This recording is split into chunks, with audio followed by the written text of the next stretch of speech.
Bienvenue, bienvenue. Alors le vendredi 16 avril, nous avons pris un temps d'intercession. Quel plaisir, quel bonheur de pouvoir parler de mon papa du ciel. La Bible nous dit qu'il y a beaucoup d'appelés mais peu d'élus.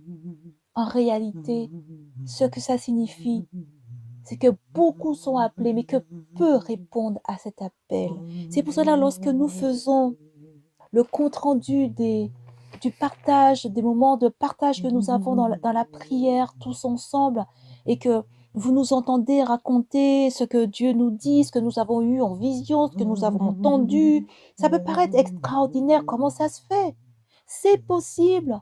Celui qui consacre sa vie à Dieu peut recevoir encore et encore, car Dieu cherche un homme, Dieu cherche une femme, Dieu cherche un enfant qui veut donner sa vie, qui veut dédier sa vie, qui veut se dévouer à la cause de Dieu, afin que son nom soit connu, afin que la création puisse être bénie. Je te remercie, Père, parce que tu touches mon ami qui entend.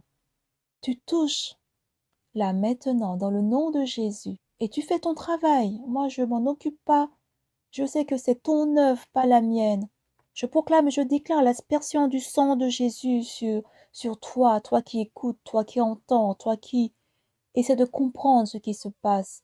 Je proclame et je déclare l'aspersion du sang de Jésus sur ton être entier, afin que tu sois touché au plus profond de tes entrailles et que le Saint-Esprit de Dieu puisse te conduire afin que tu puisses connaître Dieu comme il veut que tu le connaisses. Sois béni au nom de Jésus. Amen. Alors le vendredi 16 avril 2021, nous nous sommes réunis dans la présence de Dieu et l'un de nos intercesseurs explique qu'elle se sent vivante pendant les moments de silence dans la présence de Dieu. Parce que nous prenons le temps de prier, nous prions en langues diverses, par l'esprit, nous prions en langue. Et à ce moment-là, après un certain temps, nous nous arrêtons, nous voulons honorer le Seigneur, nous voulons entendre, nous voulons comprendre ce qu'il veut nous dire. Je vais donner un exemple pour celui qui ne sait pas c'est quoi la prière par l'esprit. Je suis là, je laisse cet esprit utiliser ma langue comme il veut, et puis j'offre à Dieu ces langues.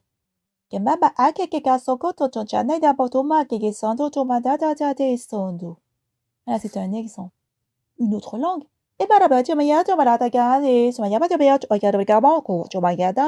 Une autre langue.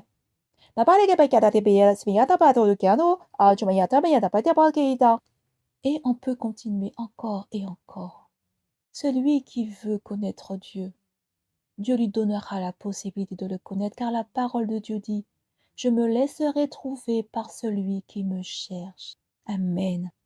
Une autre personne explique qu'elle a vécu un sentiment de paix immense qui l'a envahi dans son être entier. Quelqu'un d'autre a vu des champs et a compris que le Seigneur va toucher la terre. Quelqu'un d'autre a entendu les oiseaux chanter dans le naturel, c'était pas dans le spirituel, a entendu les oiseaux chanter et elle a pris cela comme un clin d'œil du Seigneur, comme une invitation à le louer, parce que cette personne, elle est attentive, elle est sensible au chant des oiseaux. Et du coup, elle a compris qu'elle a besoin d'être beaucoup plus légère, qu'elle a besoin de s'abandonner complètement à son Dieu, elle a besoin de lâcher prise. Voilà, Dieu nous parle, tantôt d'une façon, tantôt d'une autre, par le chant des oiseaux, tout simplement. Juste en entendant le chant des oiseaux, elle a compris qu'elle avait besoin de lâcher prise, de s'abandonner dans les mains de son Dieu. Quelqu'un d'autre raconte qu'elle a ressenti des oppositions pendant la prière. C'est vrai que l'ennemi de Dieu ne souhaite pas que les hommes et les femmes prient.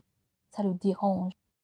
Mais nous savons que la prière est le moyen que Dieu utilise afin de bénir la terre, l'humanité et la création. La prière selon le cœur de proclamer, déclarer les mystères de Dieu. Être rempli de l'Esprit de Dieu et proclamer ses desseins, proclamer ce qu'il a prévu. Et elle continue et dit, j'ai vu un cheval roux, j'ai vu une selle blanche. Et à un moment donné, elle a senti que le Seigneur était déçu parce que elle était en train de prier, mais elle était restée couchée. Et habituellement, c'est quelqu'un de dynamique. Et elle s'est levée. Et elle a pu offrir au Seigneur une intercession beaucoup plus dynamique et elle continue et sur ce cheval, elle voit 2 amis qui sont heureux de se retrouver et Dieu lui explique ce que ça signifie et elle comprend que ça fait référence à une amitié, avec une autre personne et qui partage, heu, profondément les choses du cœur de Dieu. Et puis le Seigneur qui lui dit: «Ne t'inquiète pas, je suis si fidèle, je suis fidèle, ne t'inquiète pas. Je t'emmène là où je veux t'emmener. Tu vas être un exemple. Tu es un exemple, tu es un signe pour les autres. Tu es un signe dans ce groupe. Ne t'inquiète pas pour ce qui se passe.»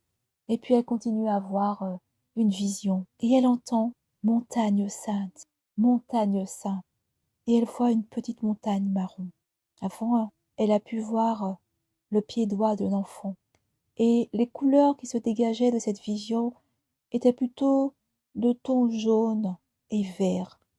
Et la montagne, elle était marron. Et puis, elle a pu rire, entendre rire. Oui, le silence que nous offrons à notre Dieu est un moment de repos divin que Dieu nous offre. Alors que notre intercesseur parlait des émotions que nous vivons au quotidien, eh bien, quelqu'un d'autre a reçu une prière que le Seigneur nous encourage à prier, afin de lui laisser toucher nos émotions, de lui laisser toucher notre être entier. Seigneur, reçois mon cœur, touche-le, je te confie mon cœur. Je sais que tu en prendras bien soin. Je reprends. Père, au nom de Jésus, reçois mon cœur, touche-le, je te le confie. Je sais que tu en prendras bien soin. Amen. Et nous avons pu considérer ce jour du 16 avril 2021 que notre Père est notre chirurgien du cœur. C'est lui qui comble, qui restaure, qui régule les émotions qui ont besoin d'être restaurées et régulées. Père, je bénis ton nom pour tant d'amour que tu manifestes dans nos vies. Je bénis ton nom pour ta parole qui est si précieuse, si chère à nos cœurs. Et je bénis ton nom pour chacun des auditeurs qui entendent en ce moment. Au nom de Jésus. Amen.